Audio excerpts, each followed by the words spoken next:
وہ شخصیت جس کا تعلق اتنا گہرا تمام آسمانی مذاہب پر ہے، اور وہ شخصیت جس کا اتنا گہرا تعلق امت محمدیہ پر ہے۔ بلکہ نبی اکرم صلی اللہ علیہ وسلم نے تو ایک مسند احمد کی روایت میں بیان کیا تھا کہ میں نے کل رات خواب میں 3 انبیاءوں کو دیکھا۔ ایک عیسیٰ علیہ السلام کو دیکھا، ان کے فیچرز بیان کیے، حال احوال کیسے دکھتے ہیں، حلیہ۔ اس کے بعد موسیٰ علیہ السلام کا تذکرہ کیا، پھر ان کا حلیہ بیان کیا، اور پھر اس کے بعد ابراہیم علیہ السلام کا تذکرہ کیا۔ تو لوگوں نے اس کے بعد خاموشی اختیار کری، تو لوگوں نے کہا کہ ان کا حلیہ بھی تو بتائیے۔ تو کہا اپنے ساتھی کو دیکھ لو، مطلب محمد صلی اللہ علیہ وسلم کو دیکھ لو، میں ان کے جیسا ہوں یا وہ میرے جیسے تھے، سمجھ رہے؟ تو شباہت میں، دیکھنے دکھانے میں وہ نبی اکرم صلی اللہ علیہ وسلم کے جیسے تھے، ٹھیک ہے۔ تو لہٰذا اس سے پتہ چلتا ہے کہ امت محمدیہ کا کتنا گہرا تعلق اس روایت سے بھی ہے کہ دیکھنے دکھانے میں بھی اللہ کے رسول ان کے جیسے تھے یا ابراہیم علیہ السلام کے جیسے تھے، اور اس امت کا یاد رکھیں گہرا تعلق ابراہیم علیہ السلام سے، اور تمام آسمانی مذہب یہودیت، عیسائیت اور اسلام ان کا تذکرہ کرتے ہیں۔ بلکہ بہت سارے لوگوں نے تو لکھا دیگر مذاہب میں بھی مختلف ناموں سے ان کا تذکرہ، ان کا ذکر، ان کے تعلق سے باتیں بہرحال موجود ہے۔ ہم ان تمام تفصیلات میں بہرحال نہیں جائیں گے، چونکہ ہم ابراہیم علیہ السلام کی زندگی دیکھ رہے ہیں۔ زندگی دیکھنے کا، آپ کی سیرت دیکھنے کا، اس واقعے کو دیکھنے کا ہمارا مقصد یاد رکھیں یہ ہوگا کہ ابراہیم علیہ السلام کی زندگی سے ہم کچھ سیکھیں، یاد رکھیں، اور یہ بہت اہم ہے یاد رکھیں، چونکہ ان کو بھی اسوہ اور نمونہ کہا گیا اس امت کے لیے، تو یقیناً ہم ان کو جاننے کی کوشش کریں گے۔ ورنہ عید تو آتی ہے، قربانی تو دی جاتی ہے، لیکن وہ صرف جانور کی ہوتی ہے، نہ خواہش کی قربانی دی جا رہی ہے، نہ پسند ناپسند کی قربانی دی جا رہی ہے، نہ اللہ کے لیے وقت کی قربانی دی، کچھ بھی نہیں ہو رہا، صرف وہ جانور کی ہو رہی۔ جانور کی قربانی تو ایک پیک اور پینیکل تھا، مطلب ایک واقعے کی چوٹی اور کنکلوژن تھا، ریزلٹ اینڈ، آپ سمجھ رہے نا؟ وہ قربانی ہم نے کیا سمجھا، بس اس کو رسمی سمجھ لیا، تو ظاہر سی بات ہے وہ ساری قربانیاں بیچ کی غائب ہے، اور صرف ایک قربانی باقی ہے جو رسمی طور سے جانور کی دی جا رہی ہے۔ حالانکہ ایک انسان نے اپنی جوانی کی، اپنی زندگی کی، اپنے وقت کی، اپنی بیوی کی، اپنے بچوں کی، اپنے گھر بار، دن دولت، زمین جائیداد، ملک وطن، سب کی قربانی دے کے اب اس کو حکم ہے بیٹے کی بھی قربانی کر دو، اس کے لیے بھی راضی ہے، جو کہ اکلوتا بھی ہے اور عمر کے 80 سال کے بعد پیدا ہوا، لیکن اس کے لیے بھی راضی ہے، چونکہ اس نے یہ قربانیاں سب اللہ کے لیے دیا تھا۔ 80 سال سے زیادہ عمر میں حکم آ رہا ہے ختنہ کرو، تو ختنہ کر لے رہا ہے وہ شخص، اپنے ہاتھ سے اپنی ختنہ کر رہا ہے، چونکہ اللہ کا حکم ہے۔ تو اتنی قربانیوں کے بعد وہ قربانی تھی جس کو ہم ایک رسمی طور سے مناتے ہیں کہ بھائی جانور کو قربان کر کے، کہ وہ شخصیت نے سب کچھ قربان کر دیا تھا، لیکن افسوس کی بات ہے صرف ہمارے پاس وہ رسمی قربانی ہی رہ گئی، باقی بیچ کی ساری قربانیاں غائب ہو گئی جو شخصیت نے دی تھی، جس کے واقعے کو یاد کرنے کے لیے قربانی کی جا رہی۔ اور ابراہیم علیہ السلام کا کتنا گہرا تعلق ہے، بلکہ آپ کے خانوادے کا، آپ کے فیملی کا، آپ کے گھر کا کتنا گہرا تعلق ہے۔ آپ حج اور عمرے کے مسائل دیکھ لیں تو پتہ چل جائیں گا، طواف کس وجہ سے کیا جا رہا ہے، صحیح کس وجہ سے کی جا رہی ہے، ہاں، اور یہ ساری چیزیں، واقعات، عرفات میں جا رہے ہیں، مزدلفہ جا رہے ہیں، فلاں چیز کر، یہ تمام ابراہیم علیہ السلام کی زندگی یا آپ کے خاندان کی زندگی سے تعلق رکھنے والی چیزیں، چاہے قربانی ہو چاہے بغیر چیز۔ تو ظاہر سی بات ہے اس شخصیت کو تفصیلاً پڑھنا، جاننا، دیکھنا، سمجھنا، اپنے لائف میں ان کے نمونے کو امپلیمنٹ کرنا، یہ میرے اور آپ کے لیے ضروری ہے۔ اس میں مردوں کے لیے بھی نصیحت عبرتیں ہیں، بڑوں کے لیے بھی، چھوٹوں کے لیے بھی، عورتوں کے لیے بھی، بچوں کے لیے بھی، سب کے لیے ہے، چونکہ ابراہیم علیہ السلام ایک گھر کے ذمہ دار کی حیثیت سے دیکھ لے، بڑے ہونے کے عالم سے، ان کی بیوی سارہ اور ہاجرہ کا واقعہ لے تو عورتوں کے لیے نمونہ ہے، ننھے اسماعیل کا اپنی قربانی کے لیے ریڈی اور راضی ہو جانا بچوں کے لیے اس میں نمونہ ہے، تو وہ ہر فرد کے لیے ان کی زندگی کے اندر نمونہ ہے۔ تو انشاءاللہ عزیز ہر جمعہ کوشش کریں گے۔ اور اس کے ساتھ ساتھ یہ بھی بتا دوں کہ ذوالقعدہ کا مہینہ چالو ہو چکا ہے۔ ذوالقعدہ اور ذوالحجہ یہ 2 حرمت والے مہینے یاد رکھیں، بلکہ 3 حرمت والے مہینے ایک کے بعد ایک آ جاتے ہیں، اور رجب بعد میں آتا ہے۔ ذوالقعدہ، ذوالحجہ اور محرم 3 حرمت والے مہینے ایک کے بعد ایک آتے ہیں، اور رجب بیچ میں آتا ہے، 4 حرمت والے مہینے۔ تو حرمت والے مہینے شروع ہو چکے، اور حرمت والے مہینوں کی خصوصیت اور خاصیت یہ یاد رکھیں، کئی چیزوں کے اندر ایک یہ ہے کہ ان مہینوں کے اندر گناہ اور معصیت کے کام نہیں کرنا چاہیے، ان مہینوں کے اندر جنگ اور جدال کی ابتدا نہیں کرنا چاہیے، یاد رکھیں۔ تو ان کی حرمت ہے، اور یہ حرمت آج سے نہیں ہے، زمین و آسمان کو اللہ نے جب سے پیدا کیا جب سے یہ حرمت والے مہینے، اور یاد رکھیے مشرکین مکہ بھی ان کی حرمت کو پامال نہیں کرتے تھے۔ نتیجتاً 3 مہینے کیسے رکیں گے؟ ان کا روزگار، روزی روٹی اکثر لوٹ مار سے چلتی تھی قبائل کی، تو 3 مہینے کیسے رکیں گے؟ تو کیا کرتے تھے پتہ ہے؟ مہینوں کو آگے پیچھے کر دیتے تھے، بولتے تھے یہ سال محرم صفر کے بعد آئیں گا، اعلان ہو جاتا تھا ایڈوانس، تو مطلب 2 مہینے ذوالقعدہ اور ذوالحجہ ایک ساتھ آئیں گے، لیکن محرم ساتھ میں نہیں آئیں گا، اس کے محرم آئیں گا صفر کے بعد، تو مہینوں کو تبدیل کرتے تھے۔ اس لیے اللہ کے رسول صلی اللہ علیہ وسلم کا جمعہ جو حجۃ الوداع کے خطبہ آپ سنیں گے، اس میں آپ نے فرمایا تھا زمانہ گھوم گھام کر اس کی اصلیت پر آ چکا ہے، چونکہ اس سال جس سال اللہ کے رسول حج کیا اس سال وہ ترتیب میں آ چکا تھا، وہ جو گڑبڑ کر رہے تھے ہر سال اس سال وہ گڑبڑ نہیں تھی، تو کہا زمانہ پھر کر اب اپنی اصلیت پہ آ چکا ہے، مطلب آپ چینج نہیں ہوں گا، یہی سیکوینس ہے زمانے کا۔ وہ کیا کرتے تھے، ایک سال ایسا کرتے تھے یا کچھ اعلان ہو جاتا تھا کہ ذوالقعدہ ذوالحجہ آئیں گا، اور یہ بار تیسرا مہینہ پہلا مطلب اس کے بعد صفر آئیں گا، پھر محرم آئیں گا، پھر کسی سال اعلان ہوتا تھا کہ یہ سال صفر بھرا جو ہے بعد میں آئیں گا محرم کے، تو یہ سب وہ تبدیلی کرتے تھے۔ لیکن حرمت کو پامال نہیں کرنے کے لیے، مطلب سمجھے نا، آپ ہیلے ڈھونڈ رہے، بہانے ڈھونڈ رہے، لیکن ان کے پاس بھی حرمت تھی، محترم مانتے تھے، رسپیکٹ کرتے تھے. لیکن افسوس کی بات ہے اب ہم کو تو مہینہ کب آتا ہے معلوم ہی نہیں، تو محترم کیا رسپیکٹ کیا کریں گے. مطلب ریلیشن شپ تعلقات پتہ چلے تو عزت بھی کرے کہ بھائی تمہارے دادا ہے، تمہارے نانا ہے، تمہارے ماں، پتہ ہی نہیں تو کرے گا کیا آدمی. تو مہینے کب آتے اور کب جاتے پتہ نہیں چلتا ہے. کم از کم مہینوں کے معاملے میں دیکھا کیجیے کہ کون سا مہینہ چل رہا ہے. صرف رمضان کا انتظار کرتے اور پھر شوال کا کرتے ہیں. رمضان سے بھی زیادہ کچھ لوگ تو شوال کا ہی کرتے ہوئے، ایک تاریخ کو عید رہتی ہے نا شوال کی. لیکن نہیں، ہر مہینے کا انتظار کرنا، دیکھنا چاہیے کون سا مہینہ ہے، کیا اس کی خصوصیت ہے، کیا فضیلت ہے. بہرحال تو حرمت والے مہینے شروع ہو چکے ہیں، گناہ اور معصیت کے کاموں سے ہمیں بچنا چاہیے. چلیے آگے بڑھتے ہیں اپنے واقعے کی طرف. ابراہیم علیہ السلام کے واقعے اور قصے کو ہم دیکھنے کی کوشش کریں گے. یقیناً ایک اس میں نہیں ہوں گا، ہمارے پاس 4 سے 5 جمعہ باقی ہے ابھی عید تک. ہم دھیرے دھیرے کر کے ساری زندگی اور آپ کے خانوادہ، آپ کی فیملی کو بھی کور کرنے کی ان واقعات میں کوشش کریں گے. چلیے آئیے سب سے پہلی چیز یاد رکھیے، ابراہیم علیہ السلام ان نبیوں میں سے یا ان اشخاص میں سے ایک شخصیت ہے جن کا نام اللہ رب العزت نے قرآن میں موسیٰ علیہ السلام کے بعد سب سے زیادہ لیا. موسیٰ علیہ السلام نمبر 1 شخصیت ہے جس کا نام سب سے زیادہ اللہ رب العزت نے قرآن میں لیا. موسیٰ علیہ السلام کا نام 136 ٹائم 136 بار قرآن میں آتا ہے اور 34 سورتوں کے اندر ان کا نام آتا ہے 136 مرتبہ. اس کے بعد نیکسٹ سیکنڈ نمبر پہ جو شخصیت آتی ہے جس کا نام اللہ رب العزت نے سب سے زیادہ لیا موسیٰ علیہ السلام کے بعد، وہ ہے ابراہیم علیہ السلام. آپ کا نام 69 ٹائمز، ٹھیک ہے، ان 70 دفعہ اللہ رب العزت لیا. 25 سورتوں کے اندر آپ کا نام آتا ہے ادھر کی، اور 63 آیتوں کے اندر 69 بار نام، مطلب کچھ آیتوں میں ڈبل بھی آتا ہے آپ کا نام. ٹھیک ہے، تو اس طرح سے اللہ رب العزت نے آپ کا نام لیا. اس سے پتہ چلتا ہے آپ کی شخصیت کیا ہے، اور 25 صورتوں میں آپ کی شخصیت پھیلی ہوئی ہے. موسیٰ علیہ السلام کے بعد ان ڈیٹیل کسی کی زندگی تو آپ کی یاد رکھیں. سب سے ڈیٹیل زندگی موسیٰ علیہ السلام کی زمانے کی ہے، آپ کی پیدائش سے پہلے سے لے کر تو حدیث کے اندر تو آپ کی وفات تک واقعات پورے آتے ہیں. پوری زندگی ملیں گے آپ کو. سب سے کنسائز، سب سے بریف اور سب سے شارٹ اور سب سے ایک جگہ کسی مکمل شخصیت کی سٹوری ہے تو یوسف علیہ السلام. ایک سورہ مکمل سٹوری، ٹھیک ہے، بچپن سے لے کر تو والد سے ملنے تک، تو ایک اس میں. لیکن ان کی شخصیت پھیلی ہوئی ہے اور بہت ساری باتیں آپ کی زندگی سے جڑی ہوئی یاد رکھیں. بہت اہم شخصیت یاد رکھیے. تو آپ کا نام اللہ رب العزت 69 ٹائمز قرآن میں لیا. اس سے خود اس کی اہمیت پتہ چلتی ہے کہ کتنے بار اللہ نے آپ کے واقعے کو بیان کیا، نام کے ساتھ آپ کے واقعے کو بیان کیا. یاد رکھیں. اسی طرح یاد رکھیے آپ کے پیدائش کے تعلق سے انبیاء علیہ السلام کی جو زندگیاں ہیں یاد رکھیں، اور جو ان کی تفصیلات ہے یاد رکھیں. تو یہ خصوصیت ہے یاد رکھیے، وہ یہ ہے جو نبی اکرم صلی اللہ علیہ وسلم کی واحد شخصیت ہے نبی اکرم صلی اللہ علیہ وسلم کی تاریخ میں جو ہسٹوریکلی کوڈیفائڈ ہے. تاریخی اعتبار سے آپ کی شخصیت ثابت ہے. اللہ کے رسول صلی اللہ علیہ وسلم کے علاوہ کسی نبی کی زندگی تاریخی اعتبار سے ثابت نہیں یاد رکھے، حتیٰ کہ عیسیٰ علیہ السلام کی بھی ثابت نہیں. مطلب عیسائی کھوج کر کر کے، تحقیقات کر کر کے مطلب پریشان ہے 2000 سال سے، لیکن آپ کی زندگی کو وہ تاریخی اعتبار سے ثابت نہیں کر سکتے کہ ایک شخص پیدا ہوا تھا جس کا نام عیسیٰ تھا اور فلاں ٹائم پیدا اور فلاں ٹائم پہ اس کو سولی پہ چڑھایا گیا تھا. ایون رومن ریکارڈز میں موجود نہیں ہے. سبحان اللہ. حالانکہ ان کی تاریخ بہت انہیں رکھی. تو یہ نبی اکرم صلی اللہ علیہ وسلم کی خصوصیت ہے. لیکن ہمارے ایمان کا یہ تقاضا ہے، چاہے شخصیتوں کی تاریخ اعتبار سے ثابت ہو نہ ہو، اللہ نے قرآن میں بیان کر دیا، ہم ایمان لاتے ہیں. میں اس لیے بات کر رہا ہوں چونکہ بچے ماڈرن ایج ہے، وہ جا کے فوراً سرچنگ چالو کریں گے تو وہاں آئیں گا ہی is not a historical figure. تاریخ اعتبار سے ثابت نہیں کر سکتی تاریخ، لیکن یہ ہمارا ایمان ہے. جب قرآن نے بیان کر دیا کسی شخصیت کے بارے میں ایک مرتبہ بھی نام، بس وہ شخصیت تھی، اور جو قرآن نے بیان کیا وہ ہوا تھا. من اور ان، جو کا تو، جیسے کا ویسا، اپ ٹو دا ڈاٹ جس کو بولتے، بس مان لیا میں نے. اس لیے میں وضاحت کر رہا ہوں، ورنہ بچے تحقیق کریں گے پھر بولیں گے یہ ثابت نہیں.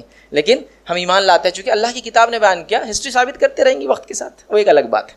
بہرحال تو آپ کے تعلق سے جو باتیں آتی ہیں، اب جو میں بولوں گا پیدائش وغیرہ، تو یہ سب چیزیں اندازے ہیں، گمان ہے، سمجھ رہے ہیں، ایسا ہوا ہوں گا، ایسا ہوا ہوں گا، یہ وقت تھا، یہ وقت ایسا ایسا. تو بس یہ ہے، تاریخی اعتبار سے میں ثابت نہیں کر سکتا ہوں. تو آپ کے تعلق سے بیان کیا جاتا ہے کہ آپ تو اور کے شہر میں پیدا ہوئے تھے، جو کہ عراق کے اندر، ساؤتھ عراق کے اندر یہ ایک شہر ہے، یا پھر بابل میں پیدا ہوئے تھے جو کہ عراق کا ہی ایک شہر ہے. کچھ نے تو یہاں تک لکھا آپ ترکی کے ایک شہر میں پیدا ہوئے تھے کوئی، بہرحال واللہ عالم.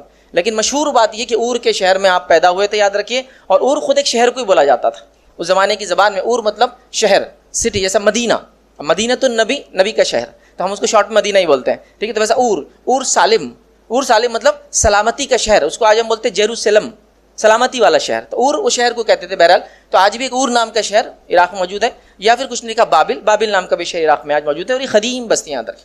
آپ جس زمانے میں پیدا ہوئے تھے، بتایا جاتا ہے کہ وہ زمانے میں یاد رکھیے جو قوم تھی جس میں آپ آئے تھے، یاد رکھیے، یا جس میں آپ بھیجے گئے تھے، ان کا نام کالڈیا تھا. مطلب وہ حکومت کا نام بھی کالڈین حکومت تھی، یاد رکھیں. پرانی بات ہے، پرانی حکومتیں، بہرحال بتایا جاتا ہے. زمانہ کب تھا تو بتایا جاتا ہے، کہا جاتا ہے، اندازے لگائے جاتے وہ یہ ہے کہ آپ کا زمانہ عیسیٰ علیہ السلام سے 3000 سے 5000 سال پہلے تھا. مطلب آج سے 5000 to 7000 ایئرس پہلے تھا. 5000 سے 7000 سال پہلے. عیسیٰ علیہ السلام سے 3 سے 5. اور عیسیٰ علیہ السلام کو دنیا سے جا کر جو یہ لوگ اپنا تاریخ لکھتے ہیں، بہرحال اس اعتبار سے ہوئے 2025 جو چل رہا ہے، یہ وہی تاریخیں چل رہی ہے بہرحال، ٹھیک. تو لہٰذا ان سے 3000 مطلب آج سے 5000، ان سے 5000 مطلب آج سے 7000 سال پہلے، یا اس کے علاوہ بھی کچھ لوگوں نے کہا 2000 سال پہلے لیکن چونکہ اب بہرحال تاریخ اعتبار سے میں بھی ثابت نہیں کر سکتا ہوں، لیکن سننے میں سمجھنے میں کوئی مسئلہ نہیں، یاد رکھیں بہرحال، چونکہ یہ ایمانیت کا اور کوئی بھی عقیدے کا پارٹ اس کے اندر ہے ہی نہیں. تو بہرحال یہ آپ کا تھا. اس کے علاوہ یاد رکھیے آپ کی تاریخ، شخصیت تاریخ اعتبار سے ہم ویریفائی نہیں کر سکتے، لیکن ہمارا ایمانی اعتبار سے میں نے بات رکھ دی وہ کرتے ہیں. آپ کے والد کا نام جو قرآن نے کہا وہ آزر تھا، یاد رکھیے آزر، یہ آپ کی جو ہے ابراہیم علیہ السلام کے والد کا نام تھا. اسی طرح ابراہیم علیہ السلام کو یاد رکھیں ابو زیفان آپ کی کنیت تھی، یا بہرحال آپ کا ایک لقب تھا، مہمان نواز شخص، چونکہ آپ بڑے مہمان نواز تھے، یاد رکھیں. اسی اعتبار سے یاد رکھیں آپ کا ایک جو لقب ہے یاد رکھیں خلیل الرحمن ہے، رحمان کا دوست یاد رکھیں. اور خلیل اس دوست کو کہتے ہیں عربی زبان میں، یا خلیل ویسے لفظ آتا ہے اس چیز کو یا اس ہڈی کو یا کچھ کھانے کے اس پارٹ کو جو گلے میں چلے جائے تو اٹک جاتا ہے کبھی. اب اگلنا چاہے بھی تو نہیں نکلتا ہے، نگلنا چاہے بھی تو نہیں نکلتا، مطلب اس کے بغیر کچھ ہوتا نہیں، وہ اٹک جاتا ہے، اس کو بولتے خلیل. تو اگر میں کہوں کہ یہ میرا خلیل ہے، مطلب ایسا دوست ہے اس کے بغیر میرا کچھ نہیں ہوتا ہے، اس کو بولتے خلیل، ٹھیک ہے. تو یہ بڑی اہم چیز ہے یاد رکھیں. تو ان کو ایک لقب بھی ملا، اللہ کا دوست خلیل. اور یہ خلیل جو دوست ہوتا ہے وہ ہوتا ہے اس کے بغیر انسان کچھ بھی نہیں ہوتا ہے. انگلش میں بولیں گے بہت ہی اردو میں پکا دوست، جس سے آپ زندگی کی راز، مسائل، مدد میں آواز دیتے ہیں، سیکرٹس وہ ہوتا ہے. فرینڈ تو بہت ہوتے ہیں لیکن ایسا دوست بہت کم ہوتا ہے، ٹھیک ہے. تو یہ خلیل اللہ، خلیل الرحمن آپ کی لقب ہے. اسی طرح آپ کا ایک بڑا مشہور لقب ہے ابو الانبیاء، انبیاؤں کے باپ ہے آپ. چونکہ جب آپ نبی بنائے گئے، جو قربانیاں آپ نے دی اللہ کے لیے، پھر جو دعائیں اللہ کے لیے اللہ سے آپ نے کی، اللہ رب العزت سے آپ نے ایک دعا کی تھی کہ اللہ اب اس کے بعد جو انبیاء آئیں گے، صالحین آئیں گے میری نسل میں، اللہ نے دعا قبول کی، سارے نبی ان کے بعد انہی کے نسل میں آئے. یا تو ان کے بڑے بیٹے اسماعیل علیہ السلام کے نسل میں ایک ہی نبی آئے اور وہ ہے محمد صلی اللہ علیہ وسلم، یا باقی سب کے سب ان کے دوسرے بیٹے، چھوٹے بیٹے اسحاق علیہ السلام کی نسل میں، اور سارے انبیاء میں آئے. روایتوں کے اعتبار سے 2000 سے لے کر 4000 نبی ان کے بعد ان کی نسل میں آئے. مطلب مقام دیکھیے اب کیا ہے کہ مور دین 2000 to 4000 پروفٹس کے یہ فادر ہے، باپ ہے ان کے، یاد رکھیے. جس میں نبی اکرم صلی اللہ علیہ وسلم بھی ہے. اسماعیل علیہ السلام سے ایک ہی نبی پیدا ہو، یاد رکھیے، اور وہ ہے اللہ کے رسول آخری نبی. اور باقی سارے کے سارے اسحاق علیہ السلام، اور اسحاق علیہ السلام سے بالخصوص یعقوب علیہ السلام جن کو اسرائیل کہا جاتا تھا، ان سے پیدا، انہی سے جو نسل چلی اس کو بنی اسرائیل کہتے ہیں. بہرحال تو ابراہیم علیہ السلام کا یہ مختصر سا نام اور یہ ساری چیزیں یاد رکھیں. اسی طرح یاد رکھیں ابراہیم علیہ السلام یاد رکھیں آپ 3 بھائی تھے، آپ خود ایک تھے اور اس کے علاوہ آپ کے 2 بھائی تھے. بائبل کے مطابق جو نام دونوں بھائیوں کے آتے یاد رکھیے، ایک کا نام جو روایت کے اندر آتا ناہور ہے اور ایک کا نام ہاران ہے. ہاران جو بھائی تھے یاد رکھیے ان کے ایک بیٹے تھے، یاد رکھیے ان کا نام تھا لوط. اور بعد میں پہلے تو یہ ایک صحابی بنے اور بعد میں یہ خود ایک نبی بنے، یاد رکھیے. تو یہ رشتے میں ابراہیم علیہ السلام کے سگے بھتیجے ہیں لوط علیہ السلام. اور ایک زمانہ ایسا گزرا ہے جب پوری دنیا میں 3 ہی لوگ مسلمان تھے، ایک ابراہیم علیہ السلام، ایک لوط علیہ السلام اور ایک سارہ علیہ السلام. 3 ہی لوگ ایمان والے تھے پورے دنیا میں، یاد رکھیں کوئی ایمان والا نہیں تھا. جیسے اللہ کے رسول صلی اللہ علیہ وسلم اور عیسیٰ، اور بیچ میں ایک ہی تھا جو انسان ایمان پہ تھا اور فطرت پہ تھے، یاد رکھیں ایک ہی شخص تھے. 600 ایئرس کے اندر سب مشرک گزرے. پھر اس کے بعد ایون عیسائیوں نے شرک کو اختیار کر لیا تھا. بہرحال تو یہ جب ایمان والے تھے تو 3 ایمان والے تھے پورے ورلڈ کے اندر، پورے دنیا کے اندر، یاد رکھیں. تو ایک ابراہیم علیہ السلام، لوط ابھی جو نبی نہیں بنے تھے ان کے بھتیجے، اور ایک سارہ ان کی بیوی ہے، یاد رکھیں. ٹھیک. اب کچھ باتیں جو واقعے میں آئیں گی، اس کا سیکوینس، اس کی جوڑ، یہ کس کے بعد کیا ہوا ہمیں کچھ نہیں پتا. قرآن نے واقعات کو ایسا بیان ہی نہیں کیا کبھی، تو لہٰذا ہم اندازوں سے کر سکتے ہیں کہ پہلے ہو سکتا ہے یہ ہوا، پہلے یہ ہوا، پیرلل دونوں ہوئے ہوں گے، واللہ عالم. جیسا کہ یہ کب ایمان لائے تھے، وہ کب لائے تھے، ہم کو نہیں پتا. قصہ گو جو لوگ ہوتے ہیں، قصے جو بیان کرتے ہیں وہ بہت ہی باریکی میں جاتے ہیں، اتنی باریکیاں ثابت نہیں ہو سکتی. قصہ بیان کرنے والے تو یہ بھی بیان کرتے ہیں ابراہیم علیہ السلام کو جلایا گیا تو لکڑیاں کون سے جھاڑ کی تھی. کیسے پتہ کریں گے ہم، اس زمانے میں ہم تھے نہیں. تاریخ اعتبار سے ابراہیم علیہ السلام کو ثابت نہیں کر سکتے ہم، یہ تو ہمارا ایمان ہے. کیسے سب، لیکن لوگ ثابت کرنے میں تلے ہوتے ہیں. تو وہ قصہ گو لوگوں کی چیزیں تو ہم نہیں بیان کر سکتے، چونکہ وہ تفصیلات ہم کو ملتی نہیں ہیں، اور وہ تفصیلات بیان کرنا ٹھیک بھی نہیں ہے. اس سے بچوں کے اندر مختلف عجیب و غریب عقائد پیدا ہو جاتے پھر. اور جیسا ہوتا بھی، ہم نے دیکھا، ہم نے سب سے زیادہ جو چیزیں عربی میں سیکھی بچپن میں وہ قصہ ہی تھے، صرف قصے، عجیب و غریب قصے. عجیب مطلب ایسے کہ جو آج سنے تو تعجب ہوتا ہے کہ کیسے سنتے تھے اور والدین کیسے برداشت کرتے تھے. چونکہ اب وہ زمانہ ہی ایسا تھا، یہ قصے ایسے ہی بیان کیے. اور قصہ کو لوگ بڑے مشہور تھے، قصے بیان کرنا بہت. مطلب یوسف علیہ السلام کو زلیخا اگر کمروں میں لے جا رہی تھے تو کمروں میں تصویریں کون سی تھی وہ بھی قصوں میں بیان کرتے ہو. سیدھے ہاتھ پہ تصویر لگی تھی، الٹے ہاتھ پہ تصویر تھی، دروازے پہ کنڈی ایسی تھی. کون دیکھنے والا، کس نے روایت کیا؟ کوئی کیمرہ تھوڑی چل رہا تھا اس زمانے میں جو اتنی ڈیٹیلز آئیں گی واقعے کے ساتھ ساتھ کیا ہوا تھا، ہے نا. تو بہرحال وہ اتنی تفصیلات ہم نہیں لیں گے، یاد رکھیں جو ثابت شدہ چیزیں ہم وہ لے رہے ہیں۔ شکل و صورت کے اعتبار سے میں نے آپ کے سامنے جو بات رکھی، مسند احمد کی روایت ہے، نبی اکرم صلی اللہ علیہ وسلم نے کہا، فرمایا میں نے خواب میں 3 انبیاء کو دیکھا، عیسیٰ کو دیکھا، گھنگھرائے بالے ایک چوڑے سینے والے انسان ہیں اور باڈی جو ہے مسکولر ہے، آپ کی بیان کیا۔ پھر میں نے جو ہے موسیٰ علیہ السلام کو دیکھا، گیہوں آپ کا رنگ ہے اور تھوڑا سا جسمانی اعتبار سے آپ تھوڑے سے فروہ جسم کے ہے، صحت مند جو آدمی ہوتا ہے، تھوڑا گوشت ہوتا ہے انسان، فروہ جسم کے ہے، یاد رکھیے آپ نے فرمایا۔ اور اس کے بعد آپ خاموش ہو گئے، صحابہ نے کہا آپ خاموش کیوں ہو گئے؟ تیسرے نبی کون تھے؟ اور آپ نے کہہ دیا تھا ابراہیم علیہ السلام، تو ان کا بھی تو کچھ حلیہ بتائیے، آپ نے 2 کا تو حلیہ بتا دیا، تو کہا اپنے صاحب کو دیکھ لو، اپنے ساتھی کو دیکھ لو، ابراہیم علیہ السلام میرے جیسے دکھتے تھے۔ تو یہاں حلیہ اور شکل کے تعلق سے بھی بات آ گئی، یاد رکھیے۔ اب یاد رکھیے آپ جس زمانے میں پیدا ہوئے تھے، یاد رکھیے جو بات قرآن سے ہمیں ملتی ہے، یاد رکھیے وہ یہ ہے، اب یہ باقی چیزیں تو بہرحال اس میں کچھ چیزیں ثابت ہے، کچھ نہیں ہے، لیکن اب جو باتیں قرآن سے ملتی ہے وہ یہ ہے کہ آپ جس زمانے میں پیدا ہوئے تھے اس زمانے میں لوگ 3 چیزوں کی عبادت کرتے تھے، یا 3 عبادتیں رائج اور مشہور تھی۔ ایک تھی وہ کرتے تھے ستارہ پرستی، آسمان میں جو چیزیں ہوتی ہے، سن، مون، سٹارز، مطلب چاند، سورج، سیارے جو ہوتے الگ الگ جو دکھتے تھے، آج تو نہیں دکھتے، پہلے زمانے میں جو اندھیرا بہت ہوتا تھا، اور آج بھی کسی جنگل میں جو اندھیرا ہے تو کافی چیزیں آسمان میں دکھتی جو عام طور سے اب ہم دیکھ نہیں پاتے ہیں، ستارے وغیرہ۔ تو ستارے، سیارے وغیرہ ان کی وہ عبادت، تو پہلا تھا ستارہ پرست قوم تھی۔ سیکنڈ یہ جو قوم تھی، یاد رکھیے وہ تھی بت پرست، بت پرستی بھی کرتے تھے، مطلب پتھر، مٹی اور مختلف سونے چاندی جو بھی ہوتا ہے بہرحال ان کے بت بناتے، لکڑی وغیرہ بت بناتے تھے، اسٹیچوز بناتے تھے اور ان کی بھی عبادت کرتے تھے، اور مختلف چیزوں کے لیے مختلف چیزوں کی عبادت کرتے تھے۔ اور تیسری عبادت جو ان کے اندر رائج تھی اس زمانے میں وہ تھی یہ آبا پرست بھی تھے۔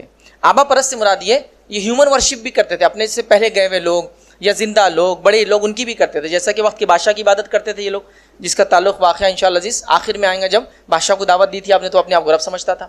تو یہ آبا پرست بھی تھے، مطلب زندہ یا مردہ لوگوں کی بھی عبادت کرتے تھے، پتھر مٹی کی بھی عبادت کرتے تھے، مطلب نیچرل چیزوں کی بھی کرتے تھے، ہیومن بینگس کی بھی کرتے تھے، ڈیڈ اینڈ الائیو جس کو کہیں گے زندہ اور مردہ، اور سٹار، سن، مون، مطلب یونیورس میں جو چیزیں کائنات میں ان کی بھی عبادت یہ لوگ کرتے۔ 3 قسم کی عبادتیں ان کے اندر رائج تھی، یہ اللہ کی عبادت نہیں کرتے تھے۔ اب اس سے پہلے کون سا نبی ان میں آیا تھا، کب آیا تھا، واللہ عالم۔ اور میں سمجھتا ہوں اتنی پرانی ہم بات کر رہے ہیں، ہیومینٹی بہت سکیٹرڈ تھی، ایک دوسرے سے ان کے تعلقات بہت زیادہ نہیں تھے، مطلب مختلف جگہ پھیلی ہوئی تھی چھوٹے چھوٹے علاقوں میں، اور لوگوں کو پتہ نہیں ہوتا ادھر کیا چل رہا ہے، ادھر کیا چل رہا تھا، جب تک کہ چیزیں عام نہ ہوئی، جہاز وغیرہ پانی کے عام ہوئے، اور پھر لوگوں نے سفر کیا اور دنیا تلاش کرنا بہرحال شروع کی۔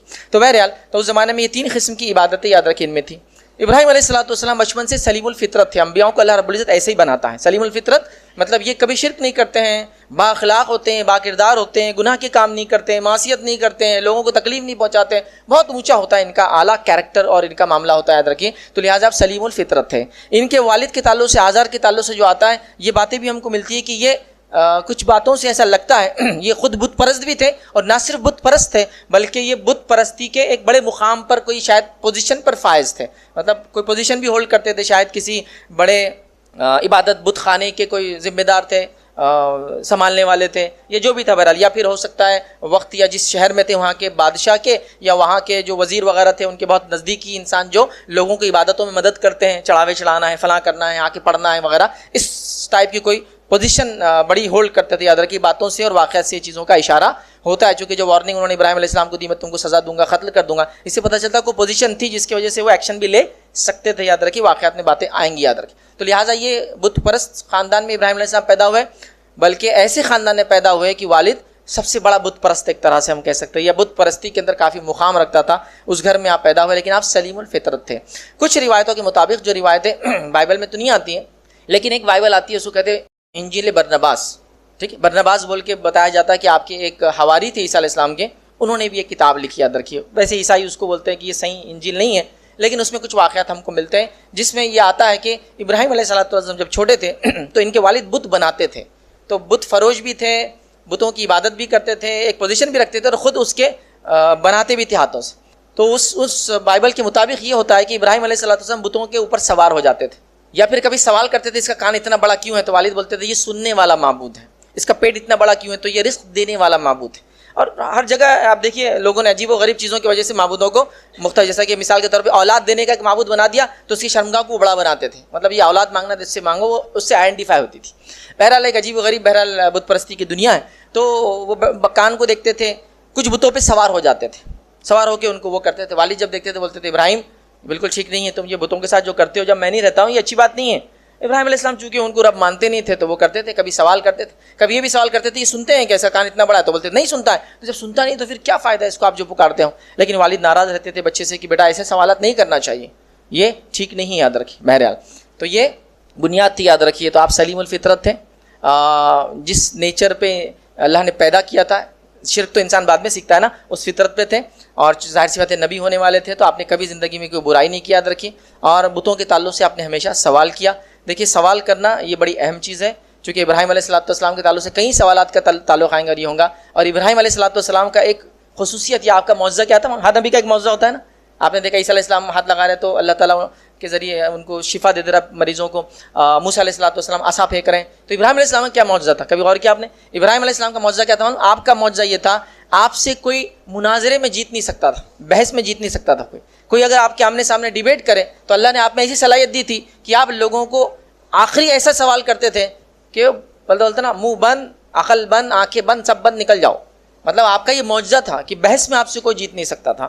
اور اللہ رب العزت نے اپنی حکمت سے یہ دیا تھا، چونکہ آپ کو اس کی ضرورت تھی. جس قوم میں آپ آئے تھے، جس دنیا میں آپ آئے تھے، کوئی آپ کے علاوہ ایمان والا نہیں تھا. تو اللہ نے آپ کو یہ برہان، اپنی دلیل، اپنے پوائنٹ کو ثابت کرنے کے لیے خصوصیت دی تھی، یاد رکھیں. تو سوال کرنا کوئی بری چیز نہیں ہے، بیجا سوال کرنا بری بات ہے. بہت سارے بار ہوتا ہے نا، بڑے بولتے بچوں سوال مت کو، نہیں، سوال کرنے دینا چاہیے ان کو. بیجا سوال سے منع کرنا چاہیے، فالتو سوال سے منع. اچھے سوالات تو ضروری ہے، اس سے تو بہت لرننگ، علم کا ایک بڑا حصہ ہے سوال کرنا. بہرحال تو آپ سوالات وغیرہ کیا کرتے تھے. یہ روایتیں میں بہرحال برناباس کی انجیل وغیرہ کے اندر یہ باتیں ملتی. یاد رکھیے والد کے تعلق سے ہم نے بہرحال یہ دیکھ لیا. اسی طرح یاد رکھے ساری دنیا میں 3 لوگ ہی مسلمان تھے اس زمانے میں، یاد رکھے، لوط علیہ السلام، ابراہیم علیہ السلام اور ساتھ میں سارہ علیہ السلام، یاد رکھے. اسی طرح قرآن میں اللہ رب العزت نے اللہ کے رسول صلی اللہ علیہ وسلم سے وحی بھیجی اور کہا وَاذْكُرْ فِي الْكِتَابِ ابراہیم، کہ اے محمد صلی اللہ علیہ وسلم ذکر کر دیجئے قرآن میں ابراہیم کا، اِنَّهُ كَانَ صِدِّيقًا نَبِيًّا، وہ یقیناً سچے نبیوں میں سے تھے. تو یہاں ابراہیم علیہ السلام کا مقام اور ان کے تعلق سے اللہ رب العزت تعریفی کلمات بیان کر رہا ہے کہ آپ ذکر کر دیجئے یہ سچے نبیوں میں سے تھے، یاد رکھیے. اور ابراہیم علیہ السلام کا بڑا گہرا تعلق ہے اس امت سے بھی، یہودیت سے بھی اور عیسائیت سے بھی. ٹھیک ہے. اب ابراہیم علیہ السلام کی شادی کب ہوئی، لوط علیہ السلام نے کب ایمان لایا آپ پر، سارہ علیہ السلام کب ایمان لائی، وہ سب ہم تفصیلات نہیں جانتے. اب ساتھ ساتھ یہ ساری چیزیں چلتے رہیں گی، بیچ بیچ میں کچھ چیزیں آتی رہیں گی، تو اب ہم اس کی تاریخ حوالہ آگے پیچھے نہیں بتا سکتے. ترتیب کے اعتبار سے جو بہتر لگا یا علماء نے جو چیزوں کو لیا کہ پہلے شاید دیا ہوگا بعد میں، یہ تو میں اس اعتبار سے رکھ رہا ہوں.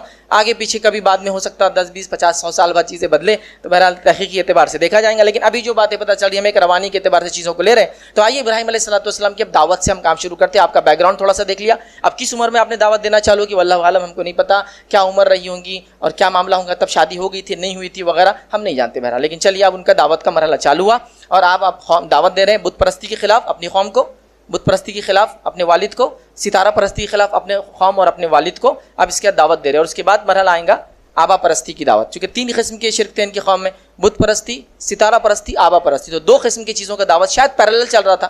اور ابراہیم علیہ السلام کے تعلق سے یہ بات مشہور تھی علاقے میں کہ یہ نوجوان بڑا سوال کرتا ہے اور یہ ہمارے معبودوں کے خلاف ہے. چونکہ ظاہر سی بات ہے آپ کا کیریکٹر ہی ایسا تھا، آپ بات کر رہے تھے، آپ سوال کرتے تھے، والد سے سوال کرتے تھے تو عوام سے بھی کرتے ہی ہوں گے. اور اگر سوشلی اگر آپ کے والد واقعہ میں وہ بت پرستی کے سردار تھے تو سوشلی بھی ہائی اسٹیٹس رکھتے تھے سماج میں. ظاہر سی بات ہے ایک آدمی سردار کا بیٹا ہے تو اس کا مقام تو تھوڑا الگ ہوتا ہے. تو آپ ان کے سوالات جب والد سے اتنے ہیں کہ کیوں بات ابھی آئیں گے سوالات ابراہیم علیہ السلام کے اپنے والد سے. اب کس عمر میں کیا ہم نہیں جانتے، بہت چھوٹے تھے یا جوان تھے یا کیا عمر تھی نہیں معلوم، لیکن کیے سوالات. اس سے پتہ چلتا ہے کہ جب والد سے اتنے سوال کرتے تو قوم کے لوگوں کو تو آپ چھوڑتے نہیں ہوں گے. جس سے آپ مشہور بھی تھے کہ یہ ہمارے بتوں کے خلاف بات کرتا ہے ایک بچہ یا ایک نوجوان ہمارے بتوں کے خلاف بولتے رہتا ہے ہمیشہ. ٹھیک ہے. تو یہ بات بھی اس میں طے ہے. اب آئیے قوم کا یہ بیک گراؤنڈ ہے اور قرآن جو بات بیان کر رہا ہے یہ جس کو میں کہوں گا یہ اینڈ ریزلٹس ہیں. قرآن بیسک باتیں بیان نہیں کر رہا تو آپ یہ اینڈ ریزلٹ لے کے آپ بولیں گے میں بھی سیدھے جا کے ایسا کر دوں گا، وہ غلط ہوں گا. چونکہ قرآن نے ان کی پوری مکمل دعوت کے بعد اب آخری سٹیج کی بات کر رہا ہے کہ اب جب بات ہو رہی ہے جیسا کہ نبی اکرم صلی اللہ علیہ وسلم نے اب مشرکین مکہ کو تقریباً 12 سال دعوت دے دی، اب یہ نہیں ہو رہے تو اب آپ پلان کر رہے ہیں ہجرت کرنے کا. تو اس ٹائم پہ جو باتیں ہو رہی ہیں اس کو لے کر آپ پورے 11-12 ایئرس کی دعوت کو مس نہیں کر سکتے. تو یہ اینڈ پوائنٹ ہے، کنکلوژن کی ہم بات کریں. قرآن چونکہ تفصیلات میں نہیں جاتا ہے، وہ بالکل اپنے ٹارگیٹ پہ بات کرتا ہے، جہاں ضرورت ہے بات کرتا ہے، اور جب ضرورت تھی نازل کر دیتا تھا آیتوں کو قرآن، ہے نا اللہ رب العزت. تو بہرحال تو یہ کنکلوژن ہے. تو آپ اس کو یہ نہ سمجھے کہ بس اب آپ نے توحید آج سمجھ لی، کل جا کے والد کو وارننگ، پرسوں گھر والوں کو وارننگ اور پرسوں تیسرے دن گھر سے نکل گئے آپ. یہ اینڈ ہے. اب پتہ نہیں کتنے سال، کتنے وقت اور کتنے زمانے سے آپ دعوت دے رہے تھے. اور ہم جس زمانے کی بات کر رہے ہیں یہاں عمریں لمبی ہوتی تھی، لائف سپین بہت زیادہ تھا، مطلب عمریں لمبی ہوا کرتی تھی. ابراہیم علیہ السلام کچھ 200 کچھ سال کی روایتوں کے اندر الفاظ آتا ہے. نوح علیہ السلام کے تعلق سے تو قرآن نے کہا کہ 950 سال تو دعوت کا وقت تھا. دعوت مطلب جو زندگی کے مرحلے میں صرف بات کی، لوگوں کو اسلام کی طرف بلایا. ایج پتہ نہیں کتنی رہی, 1000, 2000, 5000, یہ جو ہے آدم علیہ السلام کے تعلق سے تو 1000 ایئرس, 1000 سال آپ جیے, ٹھیک ہے. تو بہرحال اس زمانے عمریں زیادہ ہوتی تھی, تو آپ پتہ نہیں کس مرحلے سے دعوت دے رہے تھے, کتنے سال یا دہائی دعوت دے چکے تھے. اب یہ اینڈ تھا. نوح علیہ السلام نے ایک ہی خطے میں اپنی ایک ہی قوم کو 950 سال تک بلایا. 950 ایئرس کس کو بولتے ہیں؟ ایک ہی علاقے کے اندر, جب دنیا پھیلی ہوئی نہیں تھی, ایک ہی علاقے میں تھی, یاد رکھیے. تو وہاں آپ نے اتنے زمانے تک دعوت دی. تو یہ کنکلوژن ہے. تو اس کو سمجھنا ہے حکمت کے ساتھ چیزوں کو, ورنہ کچھ لوگ واقعات کو لے کے بہت بھیڑنگے شکل سے یاد رکھ کے چیزیں کرتے ہیں اور بعد میں اس سے بڑے مسائل پیدا ہو جاتے ہیں. خاص طور سے جو ابراہیم علیہ السلام کا واقعہ ہے, یہ سینسٹیو چیزیں ہیں, اس کے اندر جو باتیں چل رہی یاد رکھیں یہاں سے, اور جو طریقہ کار دعوت کا یاد رکھیے. حکمت ہے انبیاؤں کو جو اللہ رب العزت دیتا ہے, اور قیامت تک یہی حکمت کو ہم کو بھی اختیار کرنا پڑے گا وقتاً فوقتاً, اس لیے کہ اس کے علاوہ ایسے لوگوں کو دعوت نہیں دی جا سکتی, بات پہنچائی نہیں جا سکتی. تو اس بات کو آپ ذہن میں رکھتے ہوئے پھر بات کو سنیں, ورنہ ایسا نہ ہو کہ آج سنا اور آپ بول رہے کہ اب ایسا کرنا ہے. ایک لانگ پیریڈ اس کے پیچھے تھا. آئیے آگے بڑھتے ہیں. ابراہیم علیہ السلام کی زندگی سے اب واقعے کو لیتے ہیں. اللہ رب العزت نے ابراہیم علیہ السلام کو جب دعوت کے لیے تیار کیا تو آپ کو کائنات کی ایک سیر کرا دی گئی. اب کیسے کیا ہم کو نہیں پتا, کروا دی گئی. قرآن نے کیا کہا, دیکھیے قرآن نے یوں کہا, واقعے کے اندر اللہ بیان کرتا ہے سورہ انبیاء سورہ نمبر 21 میں اللہ فرماتا اور کہتا ہے وَلَقَدْ آتَيْنَا إِبْرَاهِيمَ رُشْدَهُ مِن قَبْلُ وَكُنَّا بِهِ عَالِمِينَ. اللہ فرماتا اور کہتا ہے کہ بے شک بلا شبہ ہم نے ابراہیم کو اول ہی رشد و ہدایت عطا کر دی تھی.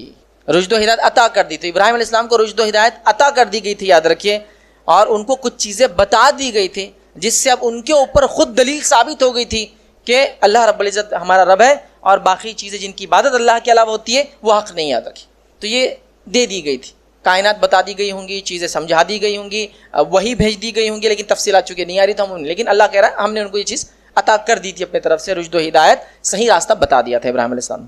آگے اللہ رب العزت فرماتا اور کہتا ہے اذ قال لأبیہ وقومہ ما هذه التماثیل التي انتم لها عاکفون. آپ ابراہیم علیہ السلام نے اپنی قوم سے سوال کیا, اپنے والد سے بھی سوال کیا, لأبیہ وقومہ, اپنی قوم سے بھی سوال کیا اور اپنے والد سے بھی سوال کیا. کیا سوال کیا؟ یہ کیا مجسمے تم نے بنا رکھے ہیں اور اس کے سامنے لگے بیٹھتے ہو عبادت کے لیے. انتم لها عاکفون, اور عاکف کہتے یاد رکھیں اسی سے اعتکاف آتا ہے, کسی کے سامنے بیٹھ جانا. جیسے ایک معتکف اعتکاف میں اللہ کے سامنے بیٹھ جاتا ہے ٹینڈ ڈال کے عبادت میں, ہے نا, تو اسی سے عاکف لفظ آتا ہے. تو یہ بتوں کے سامنے بیٹھ جاتے تھے, مطلب مانڈی وانڈی ڈال کے پیر کر کے, اس میں بھی کوئی پوزیشن ہوگی, اور ان کے سامنے رہتے تھے. تو کہا یہ کیا ہے جو مثالیں تم نے بنا لی اللہ کے لیے, مطلب اللہ کے لیے تم نے مثالیں گڑھ لی ہے, ایگزامپلس کریٹ کر لی ہے, اور لگے بیٹھے رہتے ہو اس کے سامنے عبادت کرتے ہوئے. یہ آپ نے سوال کیا, قوم سے بھی کیا اور والد سے بھی کیا ایک ہی ساتھ. اب اللہ رب العزت فرماتا اور کہتا ہے آگے قالوا وجدنا آباءنا لها عابدین. قوم نے جواب دیا اور یہ کہا کہ یہ ہم نے اپنے آبا و اجداد کو یہی کرتے ہوئے پایا, ایسی عبادت کرتے ہوئے پایا. دیکھیے قوم نے یہ نہیں کہا کہ یہ کتاب ہے, اس میں حوالہ ہے, یہ انبیاء تھے جنہوں نے آ کے تعلیمات دی تھی, یہ ہے. انہوں نے یہ دلیل نہیں دی. انہوں نے کیا کہا, اپنے بڑوں کو ہم نے کرتا ہوا پایا. اب دیکھیے بڑوں کو کرتا ہوا پایا, یہ مشرکین کی دلیل ہے. دین میں دلیل اگر دینا ہے تو اللہ کی کتاب رسول کی سنت ہوگی ہمارے لیے. ہمارے بڑوں کو کرتا ہوا پایا یہ دلیل نہ ہونے کی دلیل ہے, خود یاد رکھیں. قوم کیا بول رہی ہے, ابراہیم علیہ السلام پوچھ رہے ہیں یہ کیوں عبادت کرتے ہیں, وہ بول رہے ہیں ہمارے بڑوں کو پایا. یہ کون سا ریزن ہے؟ اگر میں آپ سے پوچھ رہا ہوں کہ آپ پانی کیوں پیتے, آپ بول رہے ہیں ہمارے بڑے پیتے تھے.